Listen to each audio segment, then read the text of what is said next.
First things first, there's all sorts of stuff you're going to do in business that you don't like doing. That's just given. It resonates with me so much. So today's guest is Daniel Priestley. Now, what he teaches on this episode is the 5 steps that you need to follow if you want to generate $1 million worth of revenue for your business this year. Before you start a business, before you're a number 1, I'm a massive believer that you should be a number 2 or a number 3. You should be a direct report to an entrepreneur. B2C is hard.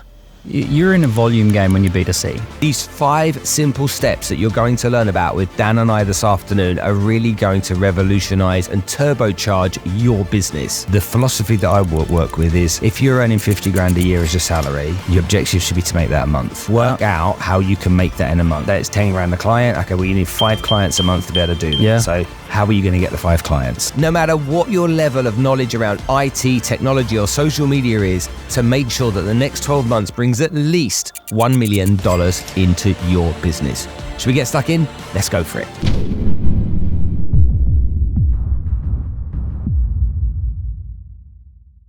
Hi everyone, and welcome to this episode of the podcast. Right, today's guest. Well, no, before I get into that, guys, on YouTube, we don't have as many subscribers as we could.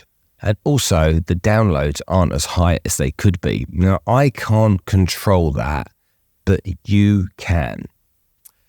If you enjoy the content that we create, it would mean the absolute world to me if you were to do just 2 simple things. Number 1, subscribe to the content, whichever platform you're using to consume it on. But also, if you were to leave a comment, give me some feedback, let me know what I could be doing better, that would mean a lot to me too. Now, I know it's really hard to get yourself into gear and get that kind of stuff sorted out, but it would literally take 30 seconds of your life and it would mean the world to me. And the more of this that we get, the better the guests will get for you. And at the end of the day, this is a platform for you to consume content that you find valuable. So let's work together if you can and help me out on this one, please. So today's guest is Daniel Priestley. Now, what he teaches on this episode is the 5 steps that you need to follow if you want to generate $1 million worth of revenue for your business this year. Now, if you're already doing $1 million or more, that's fine. But what about getting an extra $1 million or more to your business? These 5 simple steps that you're going to learn about with Dan and I this afternoon are really going to revolutionize and turbocharge your business. We're going to use LinkedIn, we're going to use ScoreApp, his business, team them together and use a really simple step-by-step process for you, no matter what your level of knowledge around IT, technology, or social media is, to make sure that the next 12 months brings at least $1 million into your business. Should we get stuck in? Let's go for it.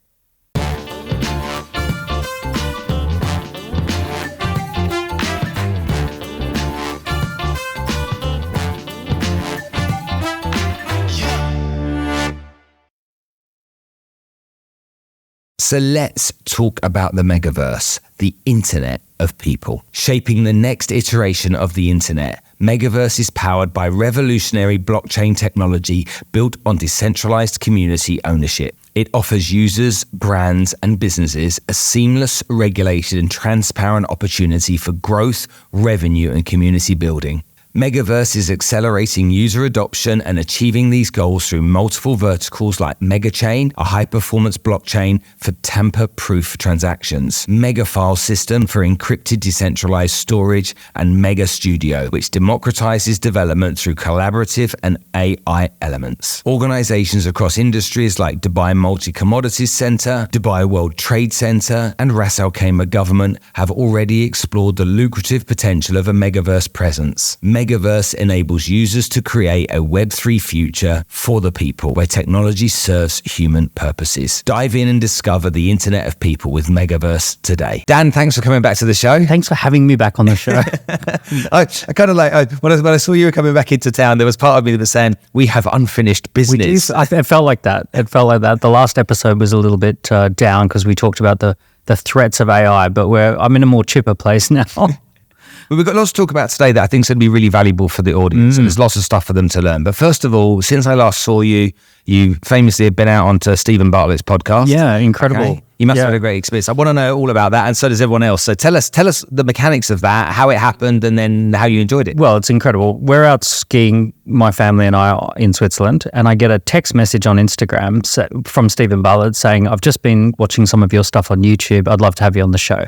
And I immediately think that's a scam. Yeah. Right. So I look at the account and it's got like 6 million followers or whatever. And I'm like, gee, they've gone to extraordinary lengths to do this scam. And then I look at the at symbol and it's at Stephen. I'm like, gee, they've really gone to a lot extraordinary. So I reply and I say, well, that's a pleasant surprise. Of course, I'd love to be on the show. And he says, okay, who do I get in touch with? So I go, oh, okay, great. So this was on a Thursday. Friday, my team are talking to their team and they say, oh yeah, by the way, we're filming Monday. And I go, oh, okay, so I'm flying back. So normally you'd think, oh, I'm going to go on Stephen Ballard's show. I better lose some weight and get some cool clothes and get a haircut. But it's like no time for any of that. I'm just going to get on a flight, fly into London, do the show, fly back to Switzerland. And they treat you like a rock star. They're an incredibly polished operation. It's about 30 of them on set when you arrive. And then everyone just disappears out the back. There's one person in the room plus Stephen, and then they all come back in at the end and they've already got headlines and thumbnails and they're like out the back building the show. And you record on Monday and the following Thursday it's on the channel. Really? Edited, done. Like they're a machine. They are unbelievable. Behind the scenes, Stephen's absolutely lovely. He's hilarious. He's amazing sense of humor, super fast, super funny. Really friendly, keeps in touch, has the text messages and all of that sort of stuff. So I've kept in touch with him since. It's been an amazing experience. 14,000 people sent me a message. 14,000? 14,000. 2.1 million people watched it in the first 6 weeks or something like that. Or the first month, there's over 2 million on YouTube and another 2 million on Spotify. 14,000 sent you a message to say, I enjoyed the show, or can you help me, or whatever it may be. Yeah, so across LinkedIn and just too many to even count. I can just see all the numbers and it's like I haven't been able to get back to them all. Okay, somebody was selling something. How much would that be worth to pay him to go on that show? Oh, well, I mean, it's been worth over $1 million to us. Like we've done over £1 million worth of business since. Really? Like in the first 2 months we made £1 million too, like well over £1 million. That's nuts. Yeah, I know. So yeah, I mean, it's worth at least, I don't know, 200,000 if you could pay. You can't, right? Yeah. You can sponsor the show, but no, the engagement that he has is wild. He's something about him. He's got a glow. He's got an aura. He's everywhere. Some people love him, some people hate him. I was actually surprised. Some people like really cross at him for bringing all this content to them, and they get all, I don't agree with that speaker. It's like, man, he's bringing you the best of the best from around the world. Like it, don't like it, but it's incredible what he's doing. Interesting. We did the first live podcast that we did with Stephen at Dubai Opera. Wow. And so we had him one evening for the best part of an hour, and it was great. The audience loved it. He was fantastic. Again, as you say, very polished, very well put together, and he dropped some bombs as well, which is what people like to see. Yeah, and the guy works. He puts in the work. He's not lucky. He's working. Interesting. And also interviewed Sarah Davies from Dragon's Den. Mm-hmm. Same thing. She's like, Stephen's just one in a million, He's going after Peter. I think he's going after Branson. Okay. I think in terms of where he's going to end up, he'll be in the billions. What he's doing with Flight Fund and Flight Media is absolutely genius. It's new school private equity. He's got a private equity portfolio of scalable businesses and a content portfolio of podcasters, and the podcasters can promote the businesses, and it's all seamless. It's all extremely well thought through strategy. One thing feeds the other and vice versa. And one by one, these businesses are going to sell and sell and sell and sell. He'll have exit after exit after exit. There'll be a year where it's like, oh yeah, Stephen Ballard sells this one for 500 million. He sells this one for 700 million. He just sold this one. A little bit like what Ryan Reynolds has just done. Mm-hmm. Interesting. Okay, enough about Stephen. Because we're not here to talk about that really, but I'm sure everyone would have asked the question. Okay, look, there's a lot of people out there. They're entrepreneurs, they're salespeople, they're, at some stage on their journey, some think they're doing better than others. You take the real estate industry here in Dubai, obviously it's flying at the moment, but 80% of the people selling real estate aren't selling any real estate. You know, you've got really, yeah. And the staff turnover. I can give you some examples. So one developer that I know very well, they employ 70 new people a month. 70 salespeople and a month. 7 stick. Yeah. Well, hold on. There's 70 new people a month. I've got the stats, which is 840 a year. 30% stay. They have to write a deal in the first 3 months. They've got 90 days. If they don't, they can. They're out. Yep. Okay.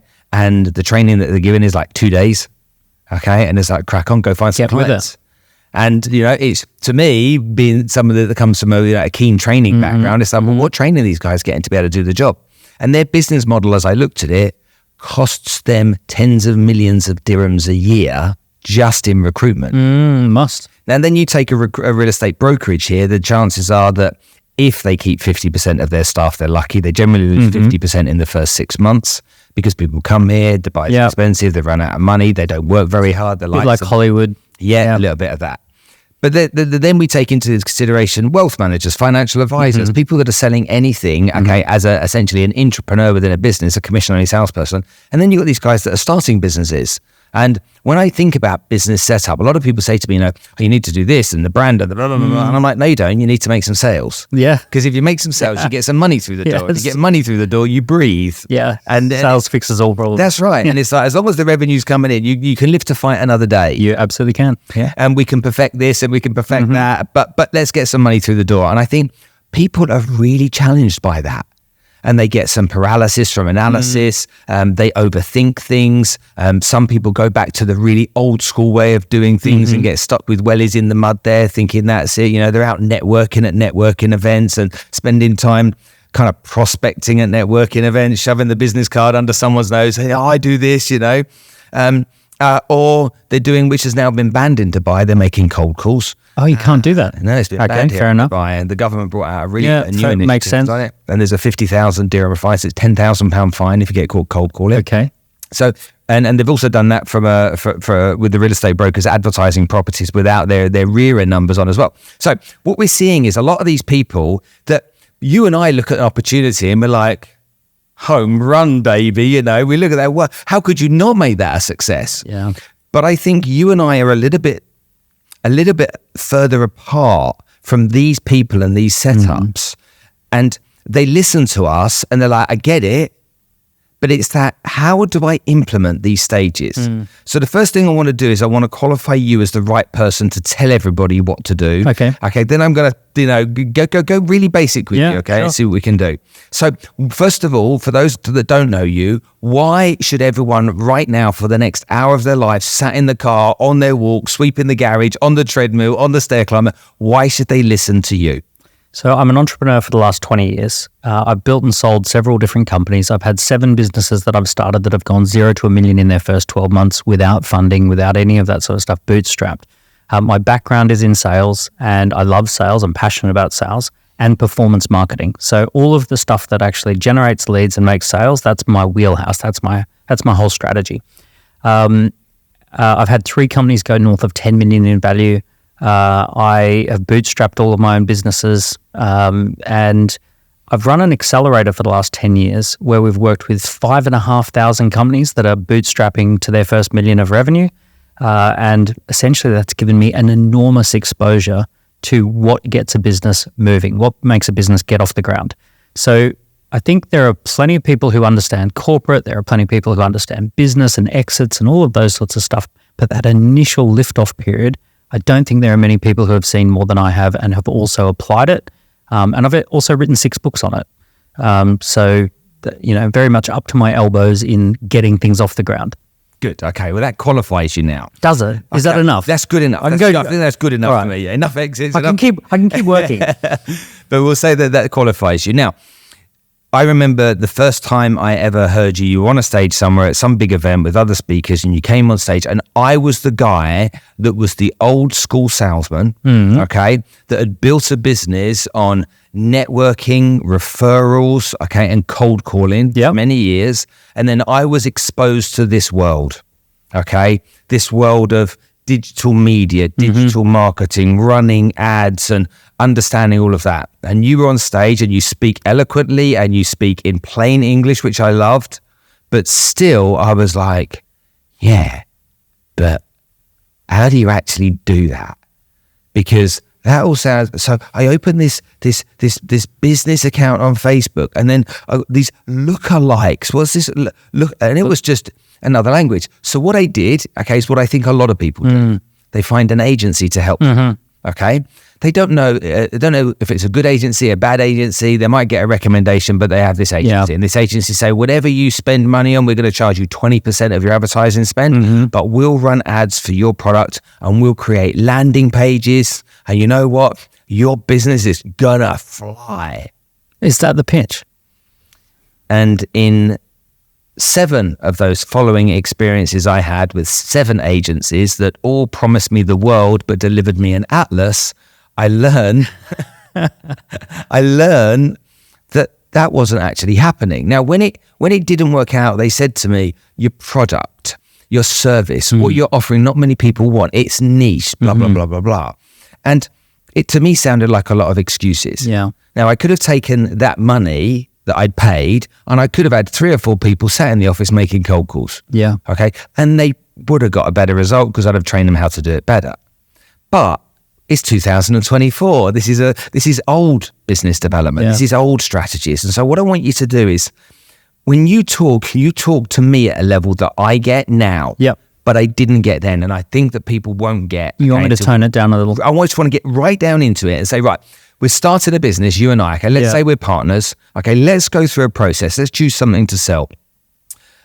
Choose cars. If you want to talk, I'll go with whatever you want to go with. We've got a business to sell though. We've got products to sell. Can I rewind a little bit? Slight rewind, right? We'll come to that. I do want to say this. Before you start a business, before you're a number 1, I'm a massive believer that you should be a number 2 or a number 3. You should be a direct report to an entrepreneur. So I do want to qualify this by saying I'm not someone who says everyone can start a business right away. Everyone can start a business at the right time, but starting a business is a very difficult thing to do, and it's a different skill set. I've hired people out of corporate. In fact, I've hired a few people out of corporate recently, and they're shell-shocked by the way small businesses run. And mind you, small for corporate means like less than 100 people. So they're like shocked when you put them in a room of like, oh yeah, the whole company's in this room called 8 people. They can't get their head around it. I've spoken to corporates and I'm like, hey, what do you think? What do you think we should do with the business? Oh, I think you should hire these 3 types of people that are $100,000 each. I'm like, okay, right, that's an interesting starting point. So like corporate mindset is very, very different. You hire people, you hire agencies, you go looking for specialists in this and a specialist in that. You go through a whole procurement process. If you did that in small business, you're out of the game. You are done. You've got days before you have to put a run on the board or else you're in trouble. So the first step to starting a business is being a direct report to an entrepreneur. That's almost an essential step. So you're working in corporate, you don't go start a business. No way. You go and join a small team. You go and join a team with less than 15 people where you are directly reporting into an entrepreneur every single week, and that you're getting direct exposure to how that business runs. The beauty of being in a small business, you're going to see how it all runs. You're going to see how they generate leads. You're going to see the dashboards. You're going to see cash at bank at certain times. So most businesses, they share that sort of stuff. Chasing your salary sometimes. Yeah, exactly. And you work for an entrepreneur. They go, oh, by the way, cash flow is really tight. We need to make 7 sales this week or else we can't afford payroll. Sometimes they say that. Yeah. So you're going to get a visceral experience of what it's like to be, an entrepreneur by being a direct report to an entrepreneur. So if you join the army, they're not going to say, oh yeah, lead a platoon straight away. They're not going to say become a corporal or a lance corporal. They're going to say you start as infantry, and you're going to do a little bit of time there, and you're going to work with a corporal and a lance corporal. You're going to see how they run a little section. Then you're going to have a lieutenant who's running your platoon, and you're going to see how that feels. And then you're going to move up to a little being a corporal or lance corporal, and then you're going to work your way up. There is not a lot of transferable soft skills that go from, oh, I'm an executive at a massive company and now I'm going to start my own company. So there's this halfway step called being a direct report for an entrepreneur. So I just want to put that out there. That solves almost all problems when it comes to starting a business, being a number 2 or a number 3. Because it makes the number 2 decide, whoa, I'm never doing that on my own, no chance, yeah. Totally. Or gives them the confidence.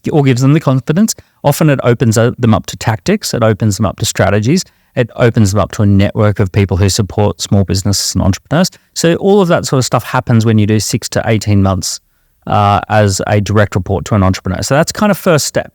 And anyone who's listening to that saying, "Oh yeah, I just want to skip that step." Okay, but you're throwing yourself in the deep end. So I don't recommend. I think you're going to earn money in the next 6 to 18 months working. You might not earn as much as your corporate salary, but you're not going from 150,000 a year to zero. You might go from 150,000 a year to 90,000 a year, but you're getting that learning. You're getting that experience of startup. Yeah, but if you jump in at the deep end straight away, it's like going into the gladiator's den and being given a sword and not knowing how to use it. Well, what chance have you got of making it? In what realm do you get to be a number one straight away? Like, there's no realm that you just step into a number one. I was number 2, number 3, number 4, direct report to an entrepreneur. So it's like, everyone who's great is a direct report first to someone who's kicking goals. So I just want to lay that foundation as a starting point that I really strongly believe in. Okay. And I'll make one other point on that. I've had 10 of my direct reports go and start 7-figure businesses.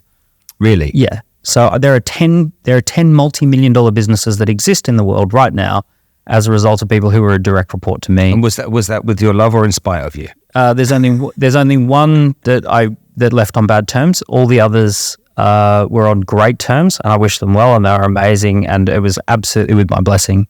Yeah. The right thing for them to do. Perfect. Good. Okay, good. Right, let's get stuck into it. I don't know if we choose selling cars. Should we have services? Should we? I like services. I like B2B services. Yeah. B2B services. But everyone's B2B space. Okay, well, there's a lot of B2C out there trying to find the customer. B2C is hard. You're in a volume game when you're B2C, right? You got to build a brand. You got to have bulletproof systems. People don't realize this.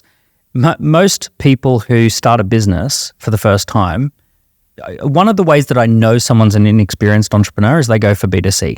They want to do a business to consumer model. And that means they're going to have to sell thousands of units of the thing. They're going to have to pre-order thousands of the thing. They're going to have to build a brand that consumers are so fickle. They make decisions, snap judgment, emotions, brand. Oh, this influencer likes the thing, right? You're going to have warehouses of stuff. This is a black belt move. Like, you're a black belt entrepreneur if you're doing B2C successfully. B2B, on the other hand, where you're selling to businesses, business to business, you're making an appointment, you're going in and seeing someone. That person might have a $50,000 budget for that thing.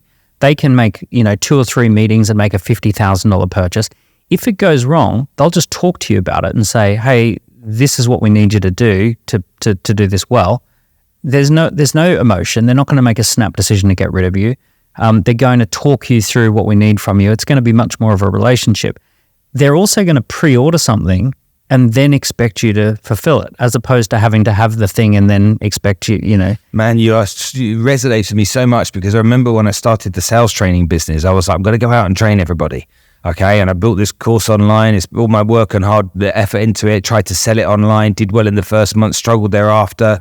Dealt with loads of people moaning and whinging about stuff from time to time. Chasing credit card payments and stuff. And then a company approached me and said, "Can you come and do that?" And I'm like, "Yeah, this is the price." They went, "Yeah." I'm like, "You need to pay for 3 months." They went, "Yeah." And they went, "Can you make sure that you're in at these?" Yeah. I was like, yeah. Oh, and by the way, and it was 3 times as much as what the individuals have paid per head. And I'm like, of course. And by the way, can we just do that for the rest of the year or two? Can we do nuts. 2 years worth of it? But what happened then is other companies approached me. "Oh, you're doing such and such with this company. Can you come and do the same with us?" Can we get that and too? Before I knew it, without the drama, okay. Well, look, in the UK, the average income in the UK is something like £30,000. So if you're going to sell something for £1,000, it's 1/30th of someone's household budget. Whereas when you sell to businesses, to corporates, they might be a business doing 100 million to billions, and you represent a tiny fraction. So being a small business that sells to big businesses or medium-sized businesses, that's where it's at. That's the place to start. Something that's B2B. And services is a good place to start, because you don't have to invest a lot of capital into the production of something. You produce the services after you've won the deal. So it's a much better place to start. Now, if I was coming out of corporate and I wanted to start a business, take whatever you're doing in corporate and break it into 5 parts and sell it to 5 clients at a premium, as a consulting gig, bring in some of your other corporate experience and bring in some of your corporate buddies and all of that sort of stuff. Take what you already understand and know, go and sell it to a few different clients. Now you've got an experience of starting your business. Now you might do that for 6 months or a year and then turn what you know into software, turn what you know into a training program. So there's all sorts of ways you can go from there. But those are the easier, those are way easier, way easier than B2C. Okay. Well, let's do that. Let's go down that path then. So we're B2B. We decided that's what we're going to do. We're going to sell these coaching services. Okay? Fantastic, yeah. We are going to be business strategists. Business leadership strategy, coach, consultant. Stuff. Yeah. And isms. So we've got the skills, we've got the experience, we've produced something, we've written some soft copy stuff, we've got an idea about what we want to sell, we're clear on that. Okay. And now we've got our connections from the past. Yep. And we've got not much else. We've started to watch some videos online. We've seen how, running Facebook ads, running Instagram ads, TikTok's this thing, LinkedIn as well. Mm-hmm. Okay, these different things that I can do to generate leads. But, I know, okay, if I go and network, I might be able to meet some people. I know if I get a list of 20 people, I could cold call them.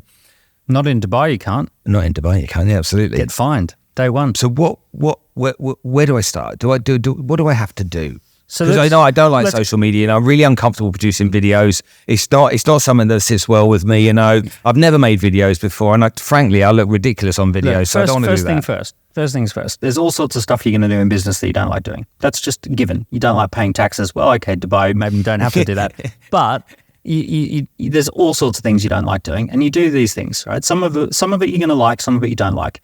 The things that we like are typically things that give us fast rewards and dopamine hits, and you're going to get dopamine hits from different things in business, but there's going to be stuff that you say, I'm not comfortable with that, and 3 months later you'll be totally comfortable with it. The first time I got in front of a camera and heard my voice and saw my face, realized I got a double chin under here or whatever. It's not the square jaw that I imagined that I had. Then I'm sitting there going, I never want to do that again. And then 3 months later, you get over yourself and you say, actually, it's not about me. It's about serving my customer, and it's about getting my message out and all of that sort of stuff. So like riding a motorcycle, it feels deeply uncomfortable the first time you do it. And 3 months later, you go, actually, I'm comfortable riding a motorcycle because I did it every day for 3 months. So we've got to get over ourselves a little bit and do what works and not what we feel comfortable with, because feeling comfortable comes after the fact, not before the fact. Here's what we're going to start with. We're going to start with a piece of signature content. Signature content ideally will be a written piece of content that is going to outline your thesis. All right. So that's going to basically be 500 to 1,500 words, and it's going to explain to anyone in plain English what you see as the problem, where the problem exists, what are the symptoms of this problem, what people try and do, it doesn't work, what the solution might look like, some of the principles around the solution. It's going to cover your credibility, where you've noticed this, how you've solved it in the past, and the fact that you've got some solutions around this. So we're going to call that the central thesis, the signature piece of content. That's going to be a document that keeps coming up over and over and over again. You're going to have that on your LinkedIn. You're going to have that on other different platforms. When you're talking to people, you're going to forward them the link to that. You're going to message a few people and say, hey, I've just written this. You might want to drop a comment on it. Or if if there's one thing I can ask, we've known each other for years. If you could drop a little comment on this, it'd mean the world to me at the moment. I'm just getting started. Right. So we're going to create a central place where our central thesis lives. So that's going to be one of the first things that we're going to do. So constructing a thesis as to why this business exists. If we're business strategists, we're going to talk about how most businesses are getting strategy wrong, or most teams aren't led the right way, or most teams aren't doing the right strategy at the right time. If we're Simon Sinek, we're going to create a document called Start With Why, and why it's important to do that. If we are Ben Hardy, we're going to talk about 10x is greater than 10x is easier than 2x. If we're Daniel Priestley, we're going to talk about becoming a key person of influence, and that's going to be 500 or 1,000 words. These are the 5 things you need to do. So central piece of content, it's kind of like the living document, the pitch that we want to have, and that's going to be a key thing. What we're then going to do is we're going to outreach on social media to about 3,000 people through groups, through hashtags, through followers, and we're going to say, I just wrote a piece of content. It's based on my experience of the last 10 years. Some great case studies. I saw your profile and I thought you might be interested in that piece of content. Let's go back to this one. Let's go down even lower. I'm going to take this piece of content and I'm going to go to groups on Facebook. So I find groups that Facebook, not so much for B2B. Let's talk LinkedIn. So LinkedIn have groups as well. Yeah, LinkedIn, Twitter. Well, let's stick with one. Let's go LinkedIn. So we've got LinkedIn. Everyone knows what LinkedIn is. Yep. So I've got this piece of content. I don't just post it in my feed. I go into the groups and I join groups. We're going to post it as an article on our LinkedIn. So it's article on LinkedIn. Yep. And then we go to these different groups that are industry specific. Yep. And we join the groups and then we post the article in the group and we ask people to comment on it. We can just let them know I've written ask them for feedback. Yeah, if you love, I'd love it if you drop a comment on this. I've just written this key piece of content. You drop me a comment, or I thought you might find it interesting. So how many groups do I do that with? Is it 5, 10, 20? What is it? I've found that you need to be able to drop a message to about 3,000 people. It takes a few weeks to do this, but this is part of just getting a new idea going. You mentioned advertising before. I think advertising is an excellent accelerant, but not a good fire starter. So if I'm trying to start a fire, let's say I've got a log that's not burning and I tip some petrol on the log that's not burning, nothing happens. If I've got a log that's burning and I tip petrol on it, the whole thing explodes. So it's like that with a business. If your business is hot and you tip advertising on it, it's going to get real hot and real big, real fast. What do I mean by hot? Your messaging is on point. You've got your case studies, your testimonials. You've got your way of describing the problem. You know exactly who your ideal customer persona is. All of those sorts of things. You've really figured that out.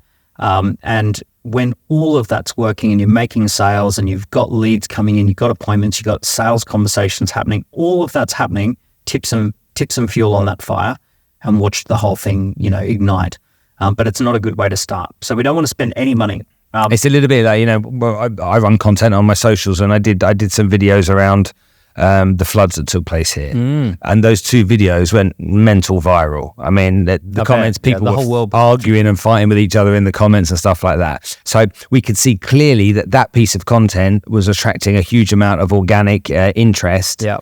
It's that you pour the kerosene on and throw the lighter onto it. Well, sort of, if that's your business. So if that's your business, if the content is related to your business, absolutely. Yeah. So I've got this piece of content. I've gone into these groups. I've got to reach out to 3,000 people. Right. At the bottom of that piece of content, we've got a call to action, and the call to action is if you're interested in this for your organization, drop me an email.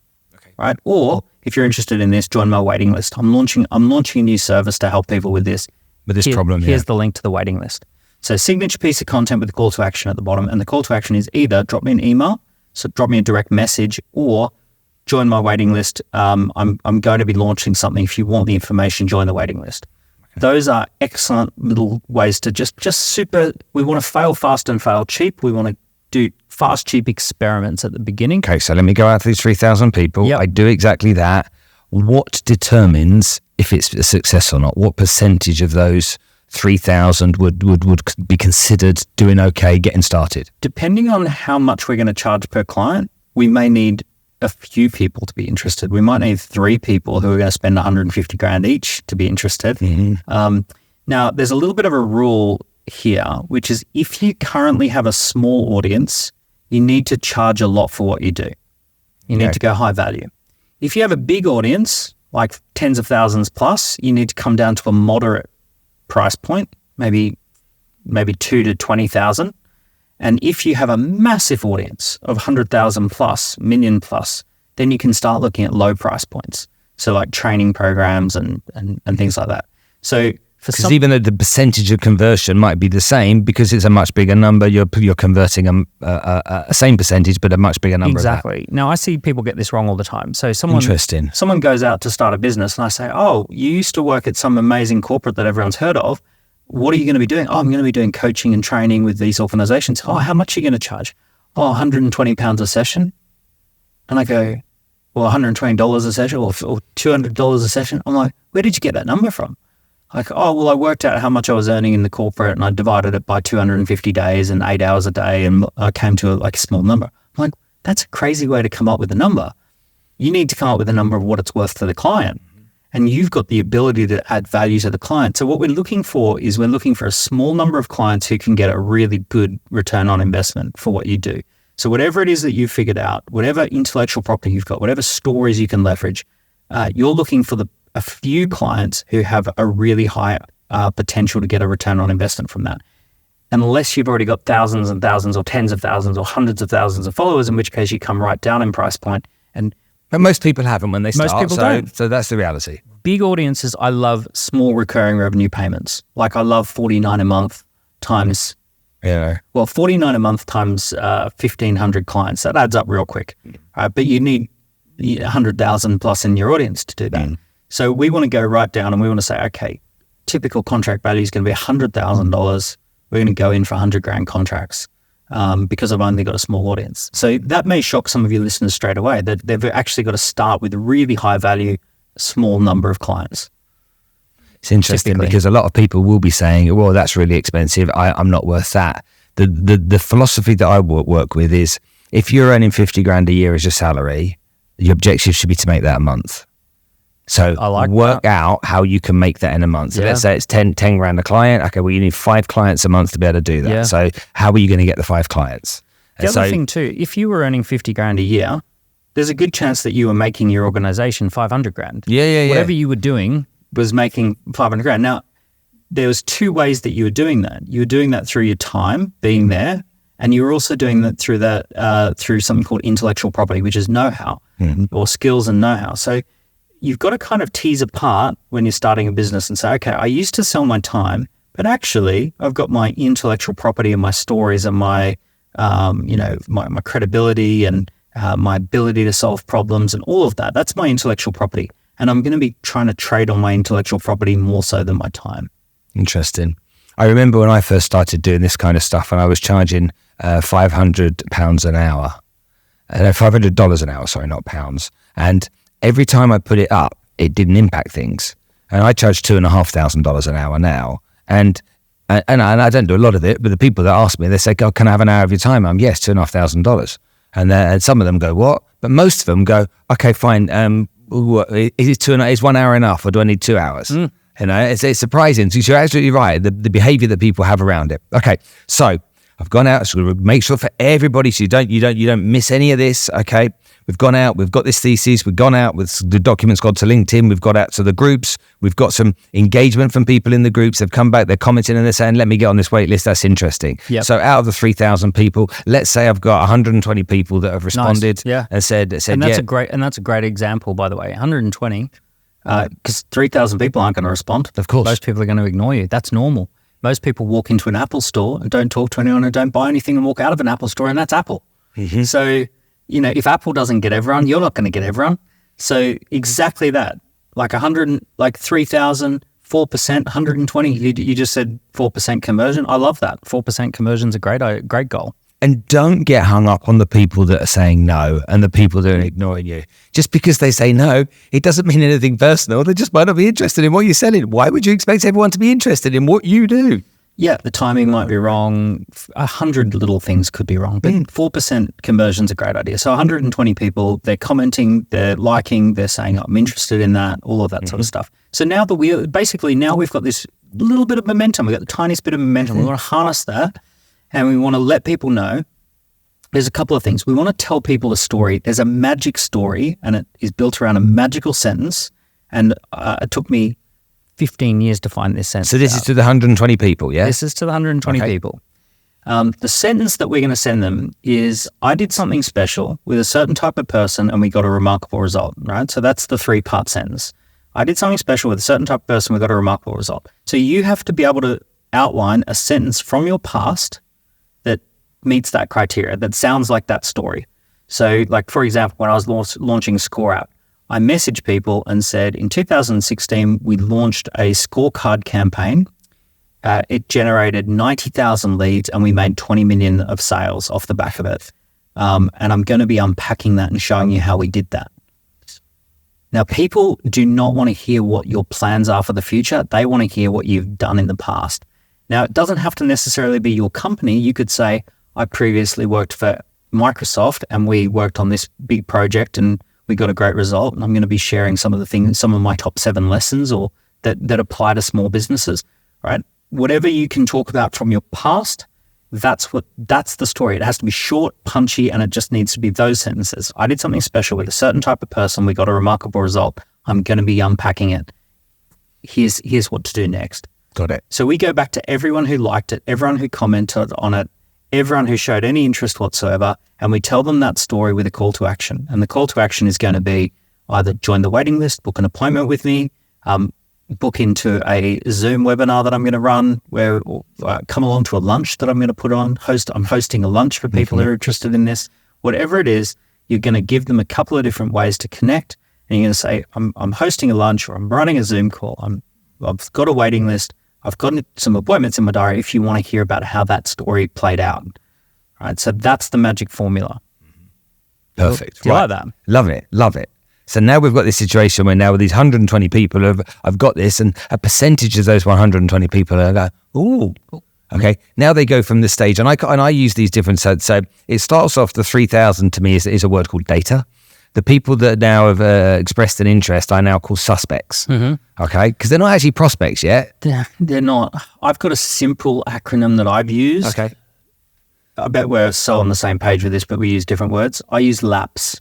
LAPS is leads, appointments, presentations, sales. Leads, appointments, presentations, sales. Okay. Right. Every business I've ever gotten off the ground for the last 20 years, we have a LAPS dashboard. LAPS dashboard, every single week we are measuring how many leads did we generate this week, how many appointments did we book into the diary, how many people did we present our value to, and how many bought, how many sales did we make.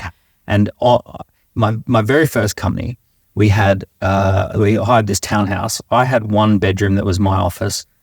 Glenn had one bedroom that was his office, and we had a hallway between us, and we had shoe boxes marked leads, appointments, presentations, and sales. And what we would do is whenever we had any leads, they go into the leads shoebox, and then we call them and we do all that stuff. Then they go in the appointments, we booked an appointment, and then they go, and then we would staple the credit card payment to the sales, and that goes into the sales. That was our first CRM system. That was our literally Brilliant. the original shoebox system. Yeah. Right. So when I see CRMs, that's my original visceral experience. And it was brilliant at the time, wasn't it? Yeah. We did 1.3 million in our first 12 months.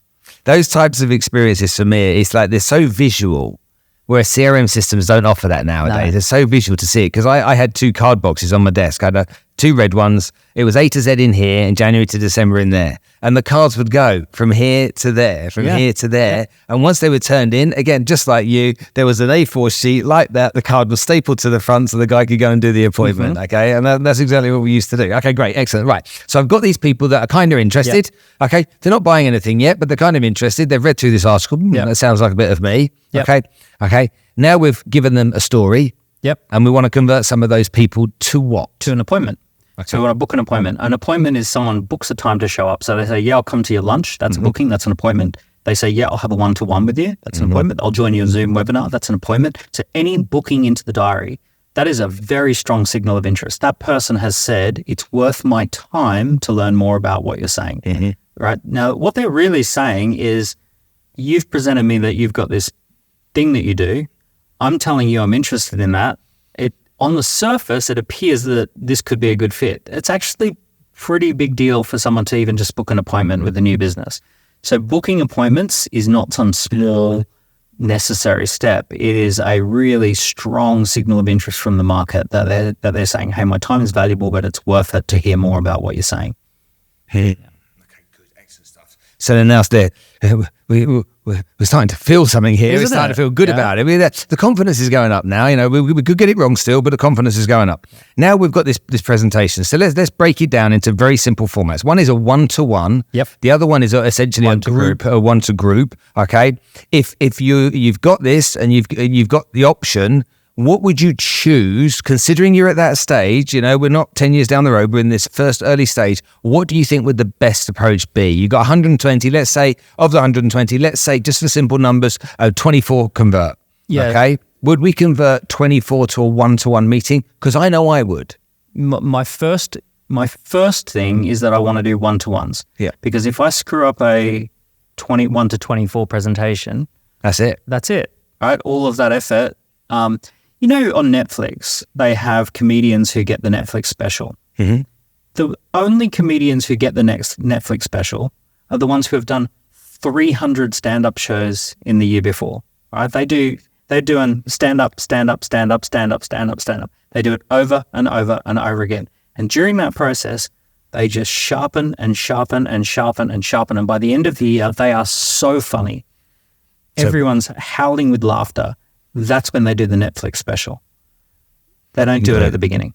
So it's the same as sales. You're going to say something in presentation one that just completely goes off topic and you go, wish I hadn't have said that. You're not going to do it in number two. Number two, you're going to say some metaphor and you go, oh, it's a bit like how lions and, they chase zebras, and the person goes, lions and zebras, I get it now. You go, I'm going to use that again. That's right. So you're going to open with the lion and the zebra story. All right. So then you just start building your repertoire. By the time you've done 24 one-to-ones, you are miles better than you were on appointment number one. Mm-hmm.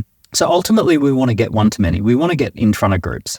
Obviously, that's a great use of time. If you can be in front of 25 people at once for an hour of your time to 25 people, fabulous. That's where you want to end up. You've got to sharpen up in the market before you get to groups. Okay, so our apprenticeship is lots of one-to-ones on a regular basis until we get to the point where we're super slick, super confident. Our conversions of those one-to-ones is high.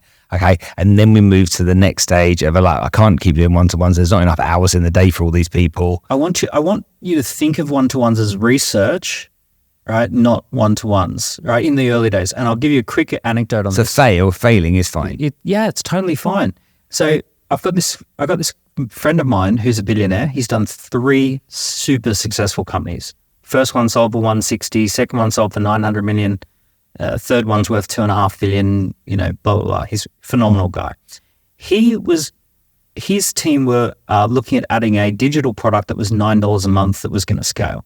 And the first thing he did is he did a series of one-to-one appointments where he personally, a billionaire with a jet, literally has a jet, he was doing one-to-one sales meetings because he wanted to be up close and personal with customers. He wanted to know, why did they say yes? Why did they say no? This is for a $9 a month product.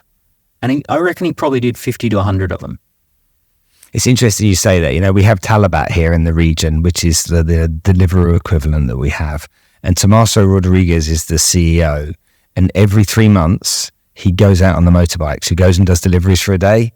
And he learns so much. It's the best experience he has, because he finds out how they struggle. The first time he did it, he put his mobile phone in the holster. Yeah. Lasted an hour because the sun was burning down on it and they went dead. And he's like, how can I do my deliveries? I haven't got a phone now.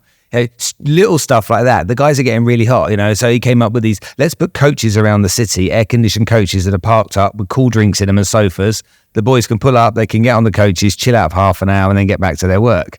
And it's just like that insight that he got, is exactly the same. He says, doing the $9, I'm going to get the insight. I'm going to learn. Yeah, I'm going to be hands-on. So you don't think about this as like some thing that's beneath you. This is entrepreneurship. This is product development. This is not just sales. This is also innovation. This is knowing the building blocks of your company. Hey.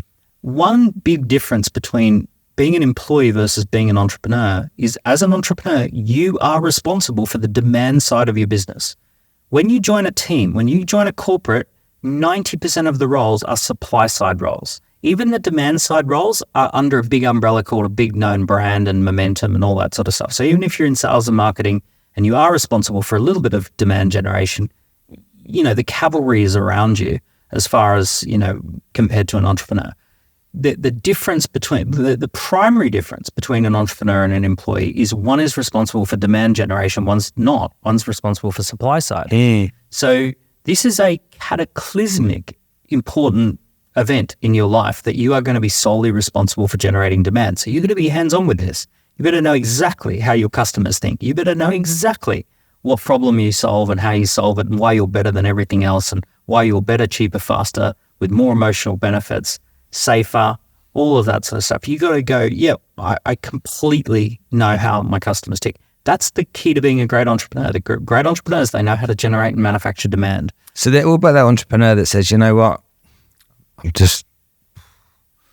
I'm not good at sales. Okay. It makes me feel, clingy and ugly and it feels like I've got creepy crawlers all over me. I don't like it at all. So why don't I just, if I can employ a salesperson to do that part, would that be a good idea? In 9 times out of 10, no.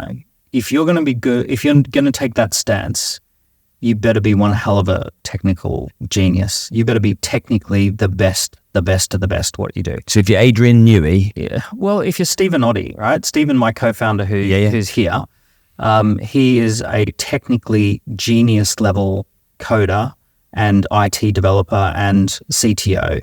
He is phenomenal at running tech teams. He can get hands-on in code. He can look at a developer's code, glance at it and go, why did you do it that way? Talk me through it. And he knows exactly what he's talking about. He can recruit talented technologists because he can talk their language and he can weed them out in minutes. So when we've been recruiting developers, he'll have a 15-minute call and know whether someone's going to be a phenomenal talent or not. So Stephen doesn't need to get good at sales because he's got me. Mm-hmm. Now, why has he got me? Because I need him. Right? So the two of us make a great co-founding team because I'm probably one of the best in the world at making sales, and he's one of the best in the world at building tech. So the two of us just go really, really well. He doesn't have to worry about making sales, and I don't have to worry about building tech. So how long has he worked with you for? We've worked together for 18 years, 17 years. But you didn't have him in the beginning. Well, he was a little agency that I used to build some stuff. No, in the beginning, I was, I've always built products. I've built training and consulting products, and then I discovered Steve, and I'm like, oh, software's where it's at. We can build software now because I've got Steve. And Steve's like, oh, cool, I can build software now because I've got Dan who goes out there and sells it. Got it. Yeah. So okay, so let's down this journey because this is interesting. So we're now at a point where we've Can I just quickly say the guy who's not Steve, who doesn't like sales, let's imagine for a moment that you do bring in an amazing salesperson. Yeah. They got you over a barrel. Yeah. They got you over a barrel. They like if 70% of the revenue is coming through that person, they're now your co-founder, whether you like it or not. They own that. They own half that business, whether you like it or not. Because if they stop, the whole thing stops. Yeah. And at any time, it's way easier for a talented salesperson to replace you than for you to replace the talented salesperson in the early days. So you better get good at sales. Which goes back to the point at the beginning, no revenue, no business. Yeah, exactly. Yeah, everything's downstream from lead generation. Everything's downstream from sales. Can't generate leads, can't make sales. Doesn't matter how good you are at anything else. Okay, so let's say I've evolved a little bit, and I'm now going to a place where I'm getting good at selling, and I'm now going through to this wanting to do it as a one-to-many type of approach, or one-to-root type of approach, because I just don't have the time to do it otherwise. This is how I've got to do it. Scale up. How do I qualify this group of people? Yes, they've responded to this piece, this article, and these following articles that I'm writing. So I've got this steady flow of people coming in. 50 people once a week want to come onto this Zoom and learn. Okay, well, but they could be 50 taxi drivers. So let's say that we've now gotten to a point where we've got steady laps. So every single week we've got a whiteboard in the office and we've tracked our leads, appointments, presentations, and sales, and it seems to be building. We're getting some leads. We're booking some appointments. We present to them our pots and pans. We show them what we do. We say to them, here's your problem. Here's our solution. Here's what you've tried in the past and why it didn't work. Here's some insights about that. Here's our methodology. Here's our package. Here's our solution. Here's our offer. What do you think? Do you want to get started with it? Who do we need to talk to next? Right. And it's going well, right? Leads, appointments, presentations, and sales. Now we want to scale up a little bit. Yeah. So we need to start doing there's a few ways that I approach this. I love to have a Zoom call every couple of weeks. So in week 1, our team fills the Zoom call. In week 2, we deliver the Zoom call and follow up, make sales, and then we repeat it. So we do that twice a month. Eventually, we're going to do that every week. So we're going to just get people in front of us on the Zoom call, and we're going to be able to present to more and more people. So that's one way that this takes off. When people register for a Zoom call, we ask them a series of questions. Tell us a bit about who you are. Now, one of the best ways that I ever scaled up was I implemented a strategy called assessment-based selling. So assessment-based selling is what your doctor does. So when you go into the doctor and you say, hey, I'm not quite sure, but I got this really weird thing with my elbow and it's hurting and, I can't, it comes and goes and sometimes I sleep on it. It's really painful. Doctor says, let's get an x-ray or let's get an MRI. So they do an assessment. And then when they look at the assessment, they say, I see what it is. You need this and here's the treatment plan. So assessment, then treatment plan. That's how doctors sell. Yeah. The best way to sell services, the best way to sell to corporate, the best way to sell many things is assessment, then treatment plan. So what you want to do is say, like, let's say you're a public speaking coach. We say, okay, take this online assessment and that's going to tell us whether, where you score in 3 or 4 areas that are important for public speaking. oh, you scored a 42%, but you're going to need to be an 80% plus by the time you do your talk in front of the team. So let's get you working on the things that you need to work on. It looks like this isn't a problem, but here's your 3 big problems. The assessment makes the sale. If you're a strategy consultant like we talked about, great, let's do a strategy assessment. Oh, looks like you're strong in 2 areas, but you're weak in 3 areas. Let's work on those 3 areas. Got it. So we do that. So what we want to do is launch an assessment. And launching an assessment is between 10 and 40 questions that tell people how they score in a particular field. And once we're starting to talk to people, we've got a signature piece of content. We're going to be posting 3 times a week to keep refreshing people to see that, right? So we're going to repost that. No. We're going to reproduce new articles. What we're going to do is we're going to do lots of little posts throughout the week, a minimum of 3, and those 3 are going to reference or link back to the original signature piece of content. And so that's going to be in our feed. Yeah, on so LinkedIn, this will just be our standard post. Yeah. The minimum viable posting strategy is Monday, Wednesday, Friday. Monday is going to be all about the prize, right? It's going to be a positive, uplifting thing that talks about what people want, right? What they want to move towards.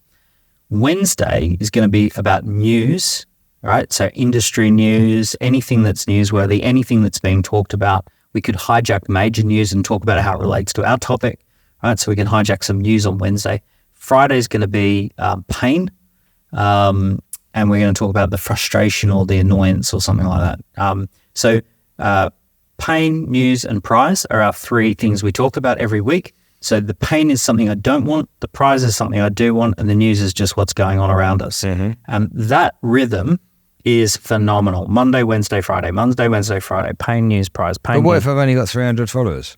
Well, you build them really fast. I didn't want to be on LinkedIn, to be honest, a year or so ago. And I recognized that the market had moved onto LinkedIn. 18 months ago, the market all went to LinkedIn. Twitter became a bit hostile and other platforms. Facebook was dropping off. LinkedIn very quickly became the place to do business. So I'm like, I'm going to have to suck an egg and go and be on LinkedIn more. And I went from a few thousand to 65,000 followers in a year just by posting 3 times a week.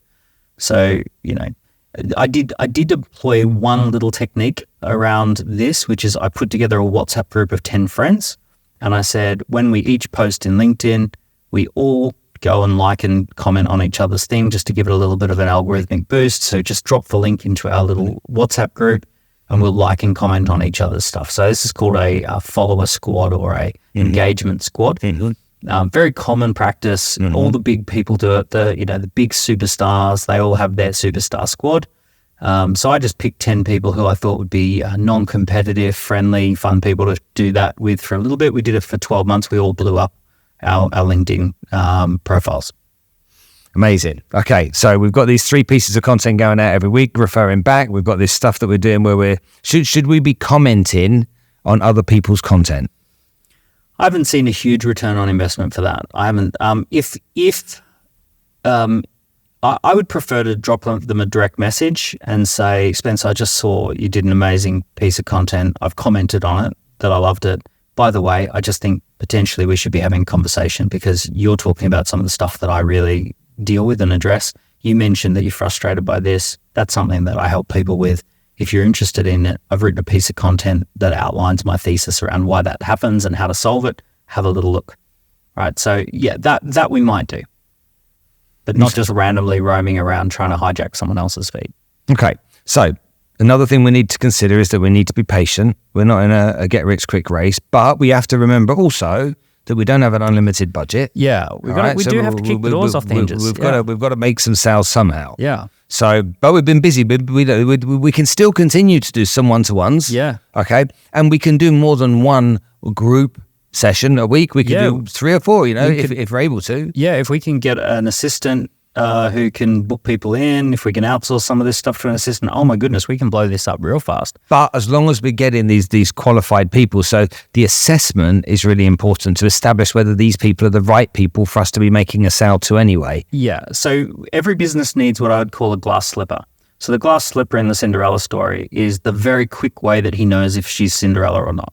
Right, so he can roam around and say, a lot of people are saying that they're Cinderella, but I need to figure out who's Cinderella really quickly. So I'll just slide the glass slipper on real quick and then no. Oh, there she is. All right. So we need to have something like that in our business, and an assessment is a good glass slipper. Okay. So answer these 10 questions and then it'll give you a score. So that'll do that. Or when you register for the workshop, answer these 3 or 4 questions. So we want to ask a few little qualifying questions. And it could be, what size business have you got? Have you already got a budget? Are you ready to get started on something? Could be some of those qualifying questions that just help you to understand, am I dealing with, big companies that are slow to move, or am I dealing with people who have an urgent need and want to get started right away? So it just gives you a bit of qualification. So this leans into scorecard marketing, okay, and score up the business that you set up, that I know that you set up some time ago. And this fascinates me because everybody, without question, has been on the phone or in a meeting with somebody that isn't qualified. Yeah. We used to say in financial services years ago, you'd get to the meeting thinking that the guy had X amount to invest and he was actually looking to raise capital. And you'd be like, oh, for goodness sake, Yeah. It's like, I came all the way to see you. And it's the actual opposite. And we've had half an hour of fantastic rapport. I've introduced the company. I've explained how we work. And they've gone, do you know anyone that could help me raise some money for my startup? And so that is such a good example. And then we go back to the office and we say to the guy that made the appointment, didn't you qualify this? Yeah, I did qualify it. You asked me to ask questions. I know how old he is. I know his wife and kids. I know his job title. This, I know that. Okay. He never mentioned for 1 minute, that he was starting a company, he was raising capital. We were talking about something else. Nightmare. And so there's the booker trying to make the appointment because he's motivated to do that. Okay, the potential client being a bit savvy because he's like, hold on a minute, do these people raise capital? Well, I might as well have the meeting to find out. Yeah. Okay, and Johnny, the financial advisor, going off, basically what he says.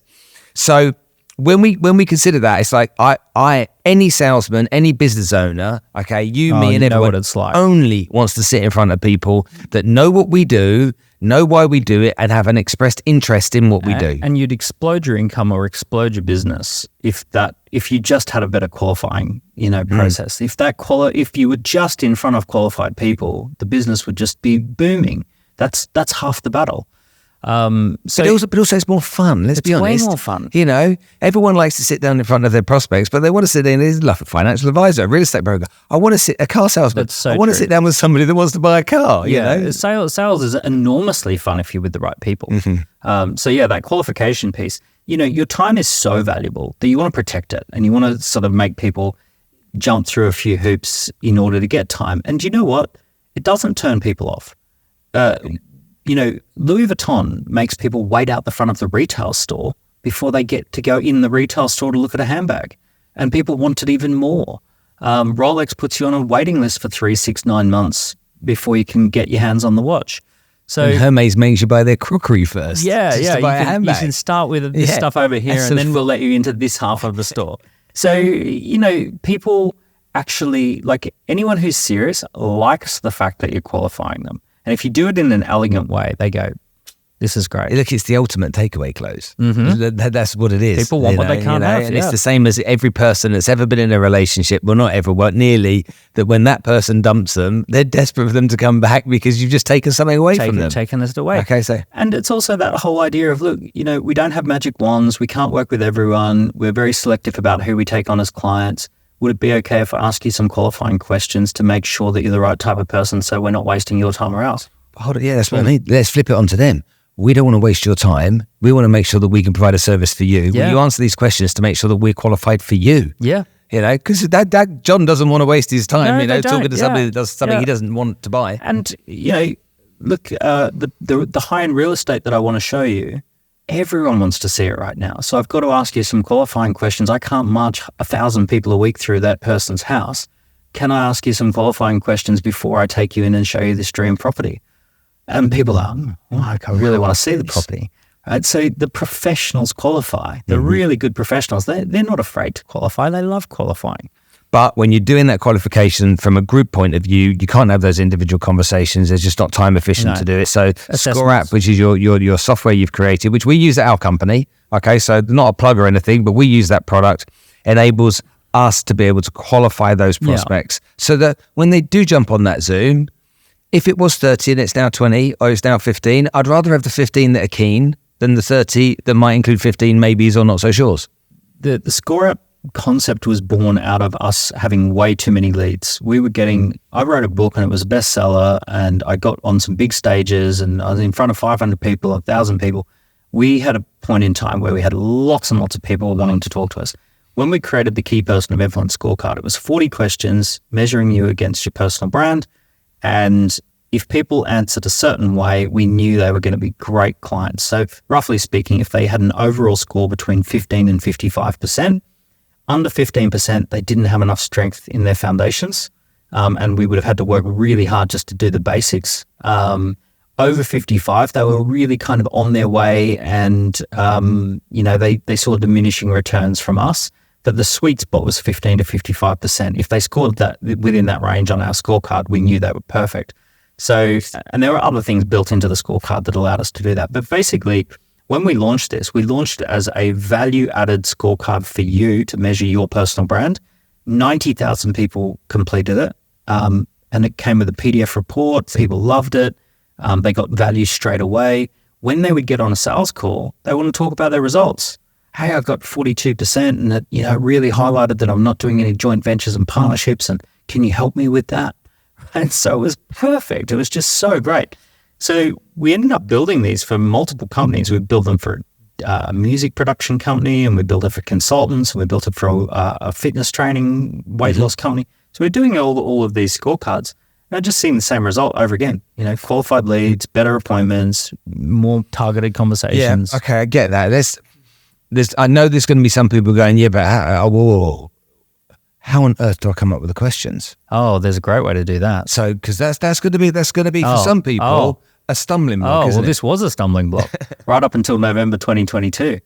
So there's this little thing called And by the way, none of this is convoluted, all right? We're having an honest conversation here. It just so happens that he has some solutions to this exact problem, and I need you to understand what they are and how they work, because I really believe they could add some value to you. That's all right? So just bear that in mind. I love it.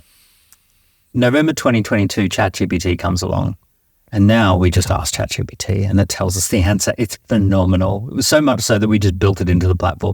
So when it comes to actually building one of these, you just literally tell ChatGPT through our platform, you say, this is what my business does. You describe it however you want to describe it. I help restaurants that are family owned to improve their menu. Okay, great. However you want to say that. Or I work with high-end Dubai real estate to sell properties off the plan. So however you would say it, you just say it. And then who's your typical buyer? Overseas people from the USA or London or Germany. Okay, great. That's all it needs to know. And then it comes up with like a dozen concepts and says, what about this one? What about this one? Then you pick a concept and it then says, okay, great. Here's a list of all the questions we could ask. And they're all there. And you can just edit them or go add, boom, boom, boom, category question. Here's a category. How long would it take me to do it? 6 minutes. So 6 minutes to put it together. 6 minutes, and it will write 1,200 words. It'll write your landing page. It'll create all the questions. It'll create dynamic results page. And in six minutes later, you've got yourself an entire scorecard that people Is my landing page the article you said that I was going to be posting? Are we talking about something else? Because you and I know what they are, but not everybody does. Yeah, the landing page is the page that sells the scorecard. So when I arrive on the landing page, it's telling me... So we're sending it to these 30 people. We can send it to... Yeah, and we can announce it on LinkedIn. Once we've got some people, we can drop people a direct message and say, hey, I've just launched this scorecard. Are you ready to invest in Dubai real estate? You answer 10 questions. I don't want to go there.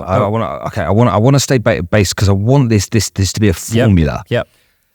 And the formula is article LinkedIn into groups. 120 out of 3,000 people respond. Right, I want it to integrate into that. Yeah. Okay.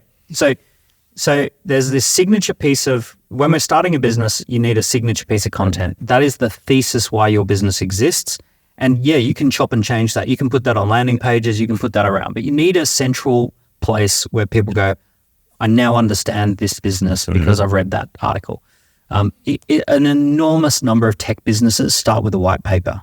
right? So it's kind of like the business case. It should be market facing, that someone who is a potential buyer or customer or anyone in general gets what you're up to because they've read that 500 to 1,000 words worth of content.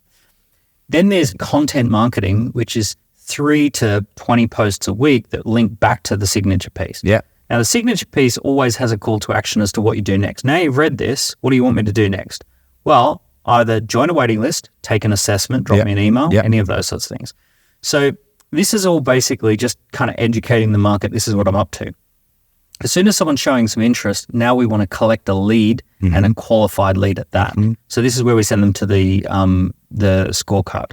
So the scorecard. Now, by the way, if you're on point with all of your stuff, you can actually run ads to the scorecard. You can. I run $20,000 to $50,000 a month worth of ads to our scorecards now, and they do convert. And we get leads for about $9 to $12 per lead, and we end up average sale is $7,000 to $15,000.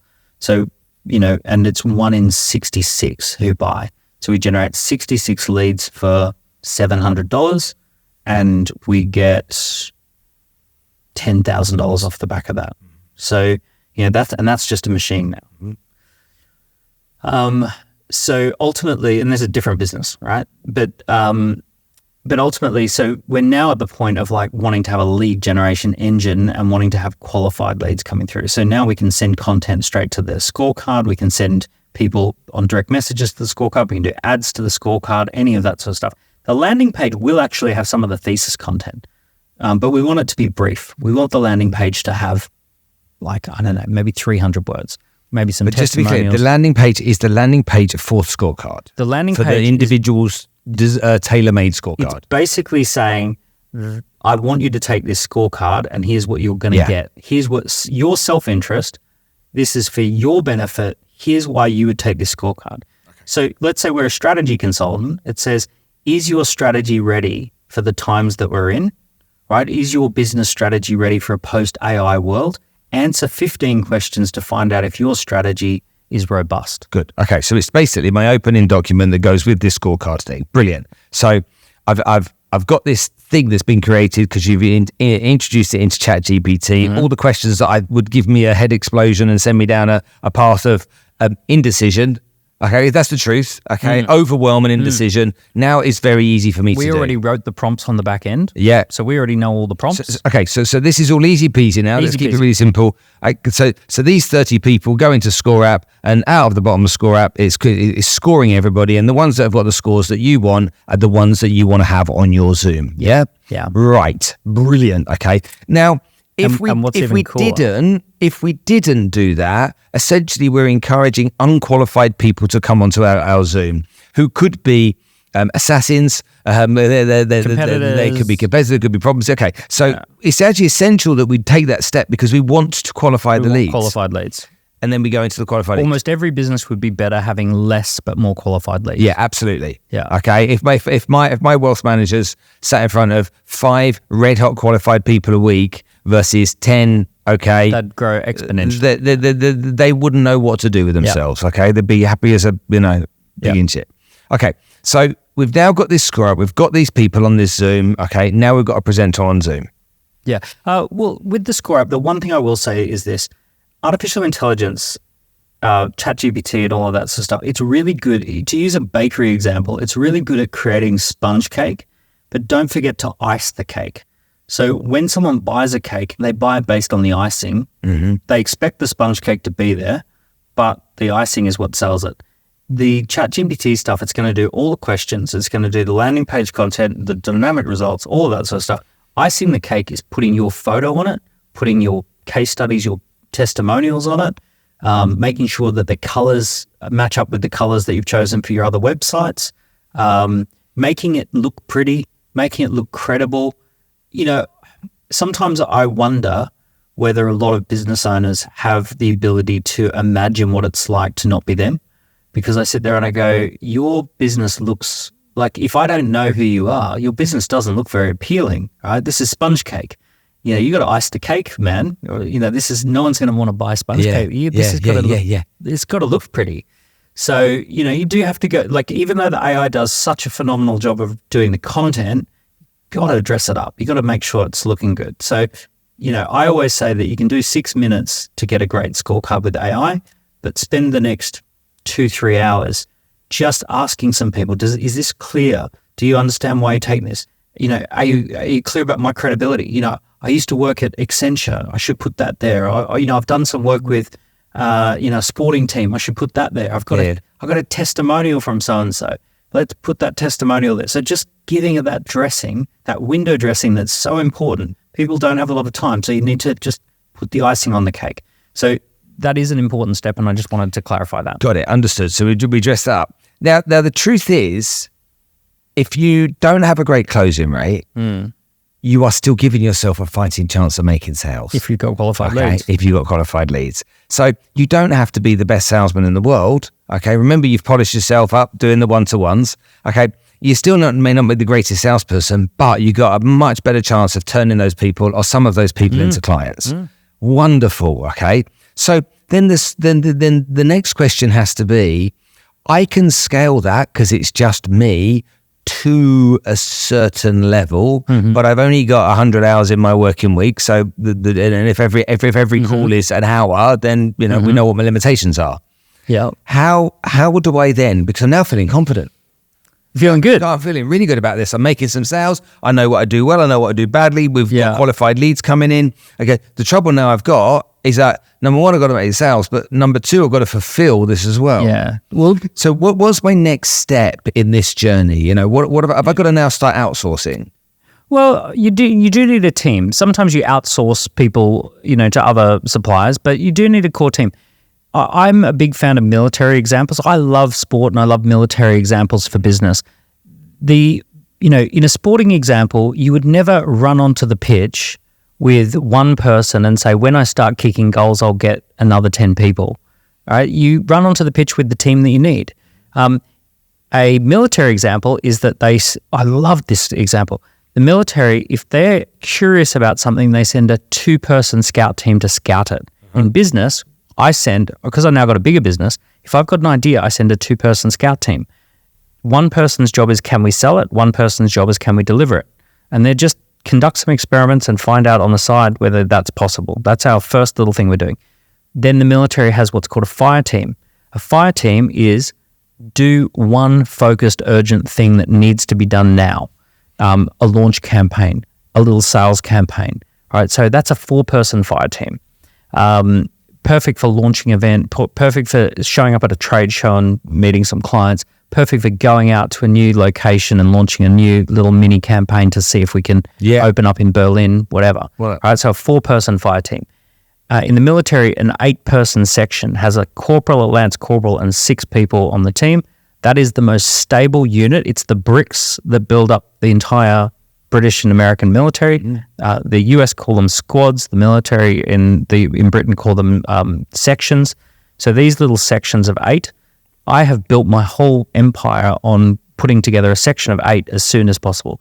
So as soon as I know that this business is going to be for real, we've gone from 2-person scout team, 4-person launch fire team, 8-person section, and I've got 2 people who run it. 1 person sells and delivers. 1 person delivers.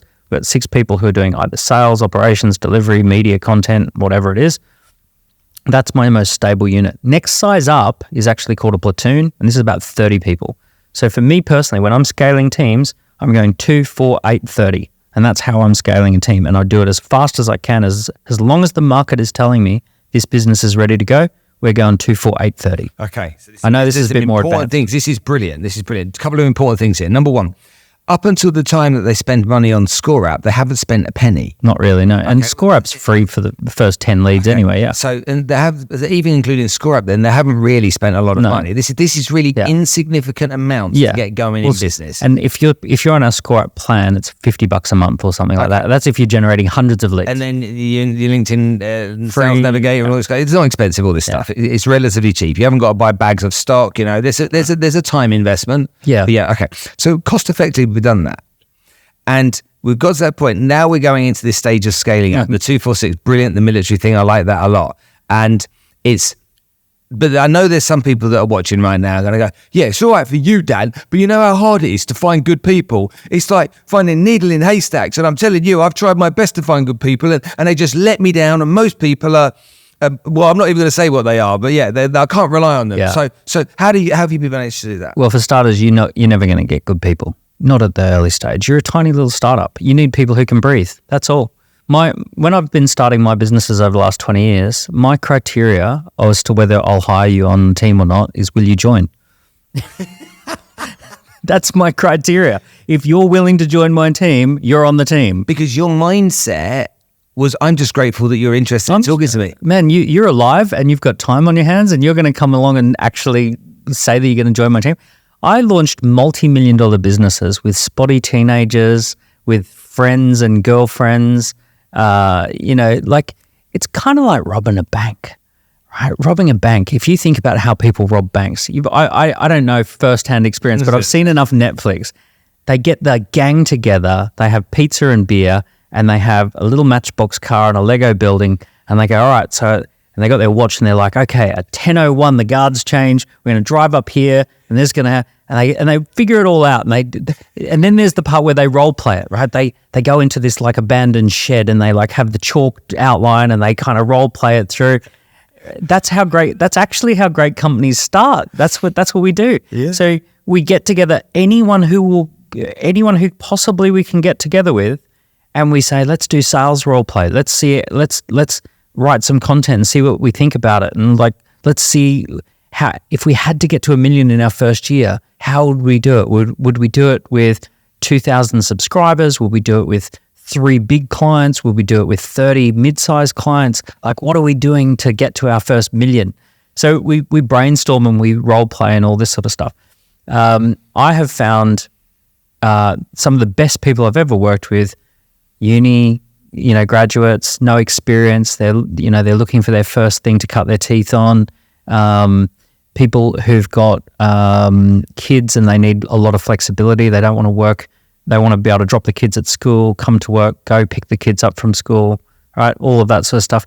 People who want to do something a little bit on the weekend or evenings. So I'm just looking for anyone I can rope into the team in the early days, because I've got no credibility. No one's going to quit their job at Google to come and work for my startup, right? The idea that you're going to get good people, no. Dan, I really, really appreciate you coming in and sharing this with us. This has been such a fantastic session. I think people are going to get so much from this episode. So thank you for coming in. Thanks for having me back. And nice to see you back in Dubai. Cheers.